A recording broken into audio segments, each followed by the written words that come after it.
Hola, ¿qué tal? ¿Cómo les va? Qué gusto tenerlos aquí. Yo soy María Scherer y adivine de qué vamos a hablar hoy. Pues además del reciente escándalo que seguramente usted vio del video en donde se observa a supuestos colaboradores de ex senadores panistas metiendo fajos de dinero en maletas, se ha filtrado una copia de la denuncia que presentó Emilio Lozoya ante la Fiscalía General de la República. La denuncia circula por todos lados. Y la Fiscalía anunció ya que ha abierto una carpeta de investigación por la difusión de este documento. Pero este caso, que ya ha salpicado a varios miembros de la clase política, está cada vez más y más lejos de acabar en una investigación que evite que los supuestos culpables de entregar y de recibir sobornos queden impunes. Y además, como seguramente se lo van a explicar nuestras invitadas de hoy, que prevenga de manera efectiva la corrupción. Me da muchísimo gusto tener hoy con nosotros a Daria Arana, ella es experta en seguridad, y a Fabiola Navarro, del Observatorio de Anticorrupción de Investigaciones Jurídicas de la UNAM. Mucho gusto, gracias. Gracias a ustedes, Gracias. Qué bueno tenerlas aquí. Gracias. Fabiola, para abrir boca. Lo que tenemos hoy son dichos. Que X le dijo Y, que Y le respondió a Z. No hay absolutamente ninguna prueba. Hay este video que mencionábamos al principio, que no sabemos si es el video del que se habla desde el principio, ¿no? O parte de unas supuestas 18 horas de video en poder de la Fiscalía, si lo tiene o no. Y en todo caso, sea o no sea, el video en sí mismo tampoco prueba gran cosa. Entonces, digamos, empecemos por ahí, Fabiola. Hasta este punto hay dichos. Bueno, hay algo muy importante antes de los dichos, que es una acusación en contra de Emilio Lozoya como responsable, ya sea como autor o como partícipe, que lo vincula con varios escándalos de corrupción. No es solo uno, no es solo Odebrecht, no es solo agronitrogenados, no es solo Fertinal. Está también la estafa maestra, la Auditoría Superior de la Federación presentó denuncias. Entonces lo que tenemos es que fue requerido una persona que se fue, que en calidad de prófugo de la justicia dejó el país y que fue extraditado y que fue presentado ante los jueces en calidad de imputado. Y lo que supimos con el desahogo de las audiencias es que aspira a la aplicación de un criterio de oportunidad. Y en el marco de esa negociación es que él dice que tiene información que puede demostrar delitos más graves en los que él participó. Y entonces lo que conocimos ayer, bueno, en los últimos días, fue un video que la Fiscalía dijo que no era parte de las pruebas que en ese momento estaban en el expediente. Que apareció en YouTube de la nada. Así es, muy convenientemente. Y tenemos una denuncia de hechos, una copia, en donde efectivamente hay muchas afirmaciones, muchos dichos y ninguna prueba. Daria, punto del que ya se ha hablado, pero que creo que hay que subrayar. Que Lozoya haya cumplido, como dice que lo hizo, órdenes de sus superiores jerárquicos, no implica que él no tenga corresponsabilidad en los delitos de los que estamos hablando. No, eso es sumamente importante, ¿no? A nivel jurídico, y aquí creo que Fabiola nos podría explicar más, el tema de decir por órdenes de un superior yo hice tal o cual cosa no implica que no tienes una responsabilidad, sobre todo en casos como estos, ¿no? Pero sí llama mucho la atención la filtración de información y el tipo de información que se está filtrando. No son cualquier cosa, es un documento sumamente importante, son videos que pueden significar pruebas importantes para el imputado en este caso, y llama mucho la atención que se estén dando estos casos en una fiscalía que se ve cada vez más subordinada de alguna forma al presidente, aunque él diga que no es así, y cada vez que el presidente hace un anuncio sobre este caso que se está politizando cada vez más, pues entonces empieza a filtrar información que de alguna forma lo ayuda a posicionar el caso a su favor, ¿no? Y no ayuda en todo a un proceso realmente transparente y donde se pueda haber justicia en un delito que parece que poco nos importa, porque como no hay víctimas directas en el sentido de tener un herido o un muerto, sino que las víctimas somos todos los mexicanos, porque es dinero del erario público, ¿no? Entonces, parece que no nos importa y pensamos como de, bueno, un delito más de cuello blanco, ¿no? Pero entre más se politice y más se mediatice de la forma en la que se está haciendo, posiblemente vaya a estar más lejano esa sensación de justicia que muchas veces estamos buscando. Fabiola, quisiera hablar con ambas de la autonomía de la Fiscalía, ¿no? El presidente expresa en público, en una mañanera, que todos deberíamos de conocer el video famoso o los videos famosos, y luego aparece, ¿no? Como ya dijimos. Solo la declaración del presidente, solamente su declaración es gravísima, ¿no? ¿Por qué? Lo que esperaríamos de un jefe de Estado que además publicó un programa nacional de desarrollo en donde hay un compromiso explícito con el Estado de Derecho y con la separación de los ámbitos de actuación del Estado, lo que esperaríamos es prudencia y reserva hasta en tanto no avancen las investigaciones. Hoy, a diferencia de casos como Javier Duarte o como otros hechos que también fueron muy escandalosos, por primera vez este asunto está siendo gestionado por una fiscalía que tiene la calidad de autónoma, es un órgano constitucional autónomo, de manera que sí podríamos esperar en el diseño que nos dimos que el Ejecutivo se dedique a la conducción de los asuntos importantes del país, al desarrollo, a la gobernanza, y que sea la Fiscalía la que en el marco de su autonomía pueda avanzar las investigaciones, porque en esto también hay que recordar que está de por medio la credibilidad y la confianza que tenemos en la vía institucional para resolver las diferencias. Este caso no es un caso de un delito o de un delincuente, es la posibilidad de conocer de propia voz lo que sabemos o lo que se afirma. Y hay hechos que son incontrovertibles. El daño a Pemex, el uso sistemático del cargo a lo largo de más de 3 años para saquearlo, para financiar proyectos políticos y personales es muy grande. De manera que sí, creo que es llamativo el comportamiento del presidente, pero frente a eso lo que tendríamos que estar viendo es cómo se manifiesta esta autonomía. El presidente puede pedir muchas cosas, porque no hay que olvidar que también, además de ser titular del Ejecutivo, pues es una figura política y esa calidad pues no la pierde por ser el principal administrador público del país. Pero lo que sí tendríamos que estar viendo es cómo reacciona frente a eso la autonomía de la fiscalía y el fiscal, porque el presidente y cualquier persona le puede pedir al fiscal lo que estime. Lo importante es ver cómo reacciona frente a eso y cómo el fiscal logra convencernos de que se está haciendo una investigación seria, completa, exhaustiva y confiable. Y eso, si quieres más adelantito lo platicamos, pero no se ve que esté siendo así. Sí, y para eso, entre otras cosas, Daria, no sé qué piensas, deberíamos de conocer los detalles de esa negociación, ¿no? Sí, efectivamente, digamos, debe de haber una transparencia en todo este proceso y que implica justamente cómo se están llevando a cabo las negociaciones, pero también esa transparencia no tiene que ser trasladada al hecho de estar filtrando información a conveniencia, por ejemplo, ¿no? Creo que eso es lo que a mí más me llama la atención, el hecho de que se esté filtrando muchísima información que en otros casos no. Justamente se menciona ahorita el caso Javier Duarte, ¿no? Que también es sumamente importante y que de pronto lo estamos olvidando por este caso que mediáticamente es conveniente para el presidente. ¿Por qué? Pues porque perfila a esta oposición que ya ha marcado de corrupta y de ser la mafia del poder como efectivamente corrupta y ser parte de la mafia del poder, ¿no? Pero no nos olvidemos que dentro de estos dichos bastante interesantes de Lozoya, pues está, por ejemplo, involucrado un gobernador de Morena, ¿no? Muy cercano al presidente. Y entonces, ¿qué pasa? Pues nos muestra que la clase política, partido, el que sea, pues parecen estar inmersos en esta red y que el presidente y su gente cercana no son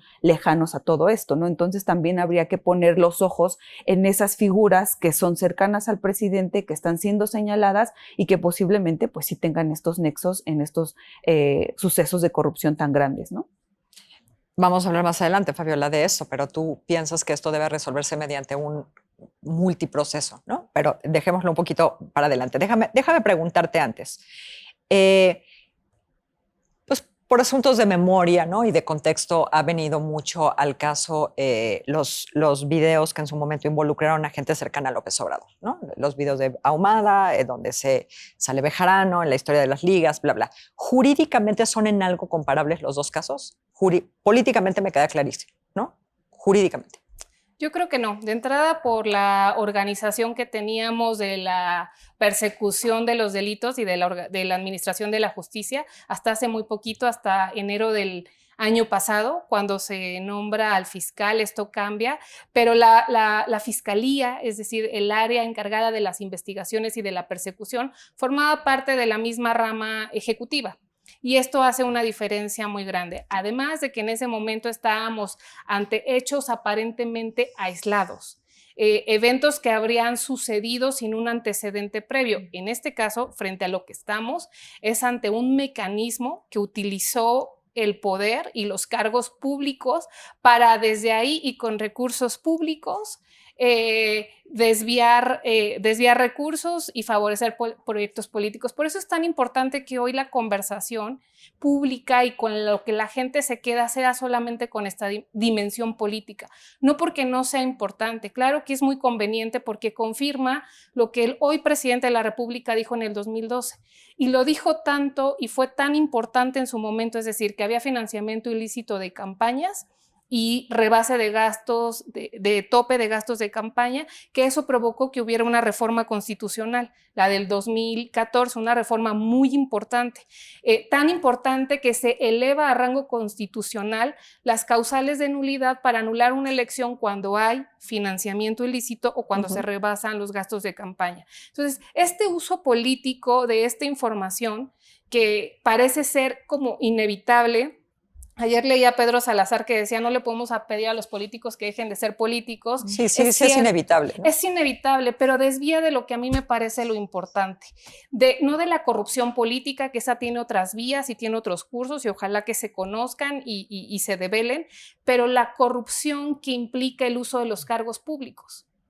Y de eso no estamos hablando. Es cierto. Ahora, Daria,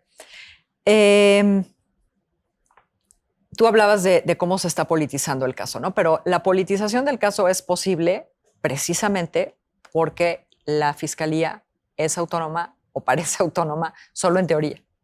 Sí, creo que también ahí, justamente como mencionaba Fabiola, ¿no? El presidente, cualquier persona podría pedirle al fiscal o al titular de la fiscalía lo que quiera, en los modos que quisiera, pero justamente la autonomía se podría ver con la acción del propio fiscal y con las acciones de la fiscalía, porque pensemos que al final la fiscalía como institución de Estado no es únicamente su máximo titular, que es en este caso el fiscal, sino también todas las personas que trabajan en ella. Entonces yo reitero nuevamente, la filtración de información nos habla de una fiscalía que está sumamente tal vez enojada, de una fiscalía que está corrompida de alguna forma con ciertos actores políticos y que eso pues no está permitiendo que tengamos claridad en un proceso realmente independiente y transparente de la forma más adecuada, ¿no? Pero la figura del fiscal y su cercanía con el presidente pues sí deja mucho que desear. Creo que los miembros del colectivo Fiscalía que Sirva posiblemente ahorita no estén tampoco muy contentos porque no se está cumpliendo uno de los requisitos que se pedía en su momento y es que la fiscalía realmente fuera una institución de Estado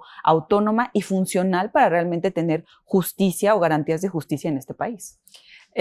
Fabiola, ahora sí vayamos al multijuicio, ¿no? Tú sostienes que este asunto solo puede resolverse de esta manera, como sucedió, de hecho, con el caso de Odebrecht en otros países.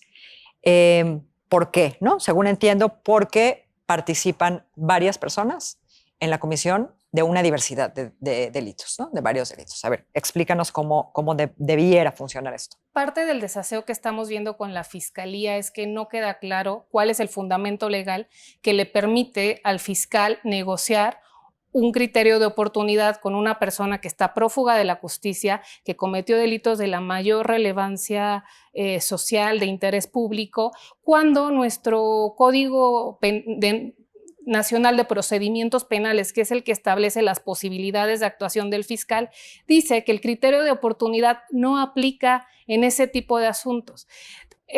Cuando uno ve en forma comparativa con otros países esta figura, confirmas que esta figura, el criterio de oportunidad, está pensada para delitos menores, en donde no hay violencia, en donde el daño no es muy grave y en donde hay una reparación, delitos únicos que se cometen en una sola ocasión. Generalmente se trata de primos delincuentes. Exacto. En este caso estamos ante un conjunto muy amplio de delitos y ante estructuras muy grandes de utilización del poder. A diferencia de lo que pasa con los sobornos que habrían recibido, en caso de que se confirme los legisladores, que provenían los recursos aparentemente de Odebrecht, de capital privado, en este caso estamos hablando de desvíos de recursos públicos. Esto tiene la mayor trascendencia. De manera que, primero, es muy cuestionable que el fiscal esté hablando y avanzando un criterio de oportunidad cuando esta figura no es para eso. Lo siguiente es que no puede cumplirse con los fines del derecho penal, que no es sancionar. Hay que decir que esta idea de castigo ya se superó. La asignación de responsabilidades tiene un alcance más grande, tiene una finalidad preventiva en la medida en que tú conoces qué pasó, cómo se utilizó el poder, qué mecanismos se empleó y puedes entonces prevenir la comisión de nuevos actos utilizando ese nuevo mecanismo. Y claro que tiene un efecto reactivo, asignar consecuencias, y asignar consecuencias no nada más es meter a la cárcel, también es recuperar en la medida de lo posible lo que lo ha habido indebidamente y además sentar un precedente de que entonces sí no va a haber impunidad. El mensaje que se manda es distinto. Por eso es tan importante. No va a haber manera realmente de conseguir los fines del derecho penal y de un juicio penal: esclarecimiento de los hechos, reparación del daño y recuperación de la confianza también, y evitar impunidad si no se celebra un juicio y se manda a llamar a todos los implicados. Daria, del 1 al 10, ¿qué tan manchado está el proceso y hay o no hay vuelta para atrás? Me arriesgaré a decir que un 9. Está bastante manchado, ¿no? Y creo que sí no hay forma de regresar ciertas cosas, no hay forma de alguna forma rectificar el camino que se está tomando sobre este caso, y que justamente creo que tiene que ver también con que el presidente, el fiscal y su gente más cercana también están muy empapados de esa noción de justicia, ¿no? Como mencionaba Fabiola, previa que teníamos a todas las reformas que tenemos, donde ahora de alguna forma nuestro sistema de justicia está más encaminado a conocer la verdad y dar justicia, ¿no? En términos más amplios, que tiene que ver con la reparación del daño y todas estas cosas, ¿no? Pero ellos están muy metidos en esta noción de justicia es cárcel, ¿no? Lo cual de alguna forma a nivel mediático pues nos van a cumplir con eso si el señor sigue estando privado de su libertad, pero eso no necesariamente nos va a garantizar que va a haber justicia en este caso propiamente, ¿no? Entonces, si se siguen apropiando de estos conceptos del pasado y los siguen mediatizando de tal forma que la gente posiblemente, cuando ya habían entendido la justicia de otra forma, la vuelvan a entender como castigo y como cárcel, pues obviamente esto no va a tener un final feliz para todos aquellos que buscamos, obviamente, que el sistema que tenemos actualmente pues sea el que prevalezca, ¿no? Fabiola, especulemos un poco, ¿no? Y supongamos que Lozoya dice: yo ya no voy a negociar, ¿no? Han pasado suficientes cosas para defenderme de otra manera o para darle una vuelta de tuerca. Entonces tú dirías, en este momento, ¿no? En el punto exacto en donde está ahorita el caso, ¿ya hay suficientes elementos para invalidar de plano el proceso? No, yo creo que todo lo contrario, que hasta que no logren materializar este criterio de oportunidad, no hay que perder de vista que él es un imputado. Cierto que preocupa mucho la debilidad de las acusaciones, lo que nos dejaron ver las audiencias públicas, las dos, es que se le acusa de muy poquito. En un caso de haber recibido dinero, y en otro caso se le acusa, en el de agronitrogenados, de haber recibido dinero para comprar una casa. Todavía no estamos hablando de la responsabilidad del daño que sufrió Pemex. Sí, estamos en el soborno. Millones de dólares. ¿No? Estamos aquí, exacto, en el soborno. Estamos en el daño patrimonial. No en la utilización del presupuesto, no en el empobrecimiento de la paraestatal. O sea, los delitos que ahorita están en la mesa son delitos, asociación delictuosa, pero no respecto de otros servidores públicos, sino porque se puso de acuerdo con su mamá y con su hermana para comprar estas dos propiedades. Cohecho, que esa no es una denuncia o una carpeta de investigación que inició en este gobierno, hay que decirlo, inició en el 2017, cuando se supieron las primeras revelaciones de Odebrecht. Ese es el único delito de corrupción por el que está acusado, pero falta enriquecimiento ilícito, tráfico de influencias, uso indebido del cargo, y otros escándalos también. Estafa maestra, está demostrado, la Auditoría Superior de la Federación presentó las denuncias penales, de manera que yo creo que hay que estar todavía muy vigilantes, porque yo creo que aún y cuando lograra el criterio de oportunidad, que no se nos olvide que hoy tenemos, o bueno, que tenemos un poder judicial y que tenemos jueces de control encargados de cuidar la legalidad de todos estos actos. Hay que ver qué pasa. Sí preocupa mucho. Hay un dato adicional que vale la pena referir. Es ayer antier, estos días, mientras estábamos muy atentos de la copia de la denuncia de hechos, nos enteramos que un juez de distrito de Chiapas concedió el amparo a Alonso Ancira. Y dice algo muy importante. Aunque no es definitivo, ¿no? La fiscalía lo puede impugnar y vamos a ver cómo lo hace, cómo lo litiga y cómo logra revertirlo. Pero lo que dice este juez es que el delito, esto está conectado justo con la acusación de agronitrogenados, es la compra del inmueble. No es el daño patrimonial, no es el uso indebido del cargo, no es el enriquecimiento ilícito. Están acusados de que se pusieron de acuerdo para comprar un inmueble. Y lo que dice ese juez es que ya prescribió, porque no se hizo a tiempo la denuncia. Entonces, sí, hay que ver todavía, hay que tener paciencia y... No, paciencia hay, ¿no? Por ellos, mientras más dure, porque vuelvo a ver, Daria, tú hablabas de esta visión gubernamental muy particular de la justicia, hasta donde hemos visto. ¿Quieren hacer justicia o quieren ganar una elección? Me arriesgaría a decir que quieren ganar una elección, ¿no? Durante mucho tiempo el discurso del presidente o del ahora presidente cuando era candidato o estaba en campaña era mucho esta cuestión de la justicia y de todo el tema de corrupción, ¿no? Eran estas dos grandes banderas. Y en el tema de justicia tan era así que, si recordamos, hizo foros con víctimas para justamente buscar un tema de justicia transicional y este cambio de paradigma con su gobierno. Y lo que tenemos cuando llega al poder es que esas ideas, esos paradigmas se rompen y continuamos con un esquema en el cual justicia es cárcel nuevamente, las víctimas totalmente abandonadas, tan es así que tenemos una Comisión Nacional de Víctimas totalmente desmembrada.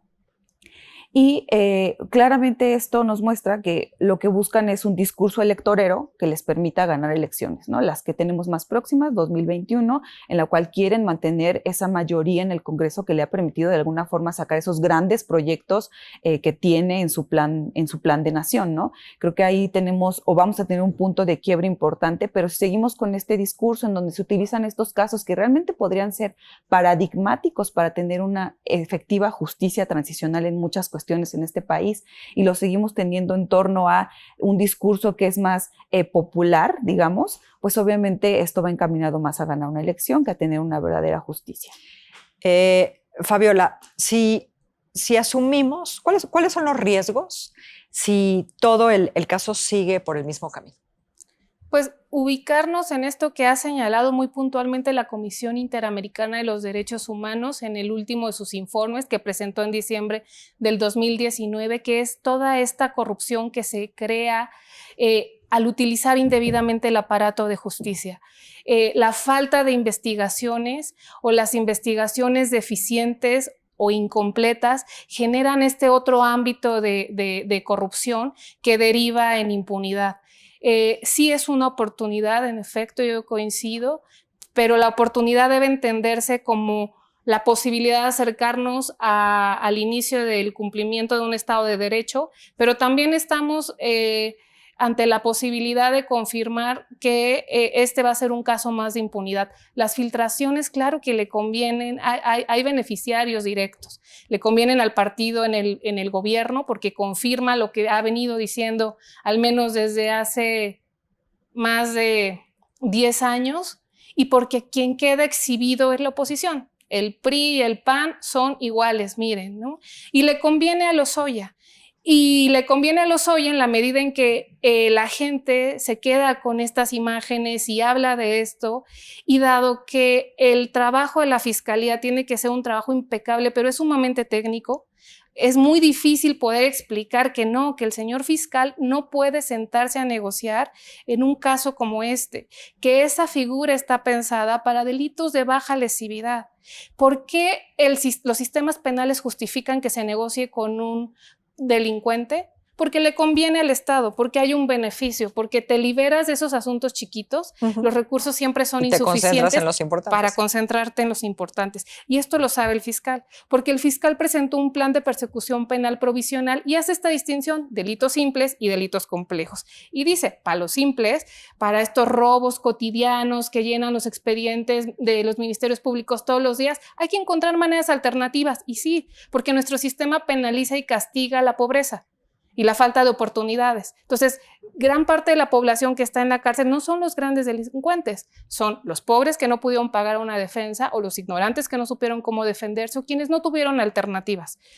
Y estos grandes otros delincuentes, que son los que ocasionan daños mayores, pues quedan exculpados, ¿no? Y no hay consecuencias. Entonces, yo creo que hay que recuperar esta idea de que la falta de juicio en este caso es un incumplimiento al Estado de Derecho, a las obligaciones que tiene el fiscal de investigar y de esclarecer los hechos, y también incumplimientos a normas y convenciones internacionales, donde como país nos hemos obligado a perseguir y combatir la impunidad. Porque en estos términos, Daria, este caso, ¿no? Y si acaba en otra historia de impunidad, no va a servir ni pedagógicamente, ¿no? No. Ni en términos preventivos, ni de nada. Pues podría servirnos en términos de saber qué no hacer en el futuro, ¿no? Pero justamente ya tenemos muchísimos casos previamente a este en el cual tendríamos que estar aprendiendo y decir esto no tendríamos que haberlo hecho, ¿no? Al final de cuentas es muy importante lo que menciona Fabiola respecto a estas grandes figuras de estos grandes delitos que causan muchos daños a la nación y que al final de cuentas, como se instrumentalizan políticamente, terminan en la nada, pasando absolutamente nada y tenemos que se vuelven a repetir, porque aquí me parecería también importante que pensemos un poquito ya más allá de todo lo que pueda pasar y cómo el gobierno de México, cómo el fiscal en este momento, o la fiscalía y las instituciones del Estado mexicano van a generar mecanismos para garantizar que este tipo de delitos no se van a volver a repetir, ¿no? Eso sería sumamente importante reflexionarlo y sobre eso, pues como ciudadanos, marcar nuestras exigencias con el gobierno en turno y las instituciones y sus titulares. Fabiola, última. Como era previsible, varios de estos personajes señalados ya anunciaron que van a demandar a Lozoya. Inevitable, previsible, lo hemos visto, lo hemos vivido, un uso político de asuntos que tendrían que estar ventilándose solamente en el ámbito jurídico, y de eso vamos a estar hablando. Y ojalá me equivoque, me daría mucho gusto equivocarme, pero no hay que olvidar que estamos a 2 meses de que inicie el proceso electoral más grande y más complejo en este país. Más grande por el número de escaños y lugares a renovar, y más complejo por la situación en la que estamos viviendo, en donde hay mucho desencanto, desconfianza también. Entonces, a mí lo que me parece más preocupante, más allá de que alguien pise o no la cárcel, más allá de que muchas personas se asocian esta idea de justicia con cárcel, está demostrado que el encarcelamiento de los peces grandes no resuelve nada. A mí lo que más me preocupa es que nos priven de la oportunidad de conocer realmente qué pasó para poder evitar que en el futuro se vuelvan a cometer estos actos. Son posibles y se hacen porque el mensaje es, mira, si lo haces es muy difícil que te cachen, y si te cachan es muy difícil que pises la cárcel, y siempre vas a tener la oportunidad de chantajear. Si tienes recursos y si te aprovechaste adecuadamente y si favoreciste de manera importante a las personas adecuadas, nunca te va a pasar nada. Siempre queda negar categóricamente y contrademandar, ¿no? Claro. Daria, muchísimas gracias. Qué bueno tenerte aquí. Fabiola, muchísimas gracias por todo. Un gusto. Y gracias a usted también, sobre todo a usted, muchísimas gracias. Nos vemos la próxima semana aquí. Que tenga un buenísimo fin de semana.